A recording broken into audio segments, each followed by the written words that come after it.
అధికారులకు మంత్రి పొంగులేటి శ్రీనివాసరెడ్డి వార్నింగ్ ఇచ్చారు. అధికారులు కాకిలెక్కలు చూపిస్తే నమ్మేంత పిచ్చోలం కాదన్నారు.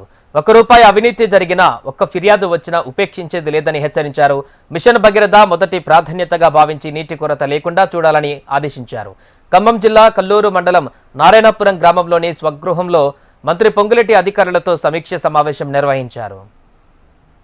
కాకులు లెక్కలు చూపించవచ్చు. మిషన్ భగీరథతో 100% మనం నీళ్ళు ఇచ్చినాం. ఎంపీడీ వాళ్ళు కూడా వాళ్ళతో కోఆర్డినేట్ చేసుకోండి. టైం టు టైం వాళ్ళు చెప్పేది నిజమా తప్ప అనేది మేడం గారికి కమ్యూనికేట్ చేయండి. డాక్టర్ గారికి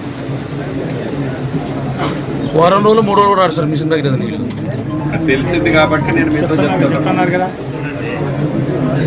మిషన్ భగీరథ ఫస్ట్ ప్రయారిటీ. ఒక మిషన్ భగీరథలో ఏ కారణం చేత మీరు నీళ్ళు లేకపోతే లోకల్ ప్రొక్యూర్మెంట్, లోకల్ ప్లానింగ్, మంచినీళ్ళు అనేది ఎక్కడా రాలేదు అనేది ఎమ్మెల్యే గారు ఏ గ్రామానికి పోయినా కామెంట్ జరగకూడదు.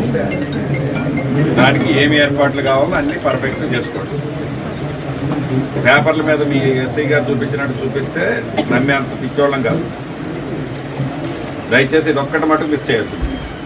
ఎండి వాళ్ళు దానికి కోఆపరేట్ చేసుకొని చెక్ చేసుకొని టైం టు టైం అవసరమైతే ప్రతిరోజు మార్నింగ్ మేడం గారికి డాక్టర్ గారికి ఒక 5 నిమిషాలు ఈ డ్రింకింగ్ వాటర్ మీద మీరు ఫీడ్బ్యాక్ ఇవ్వండి. అన్ని మండలాలు ₹1 కరప్షన్ జరిగిందన్నా కూడా ఉపేక్షించండి. ఫ్రెండ్లీగా చెప్తాను. ప్రజలకి రైతులకి ఇబ్బంది లేకుండా దాన్ని కంఫర్ట్గా ఎంత పెద్ద నా తమ్ముడు ఉపేక్షించండి. రెవెన్యూని అయితే ప్రక్షాళన చేసేది ఈ ప్రభుత్వం యొక్క ఆలోచన.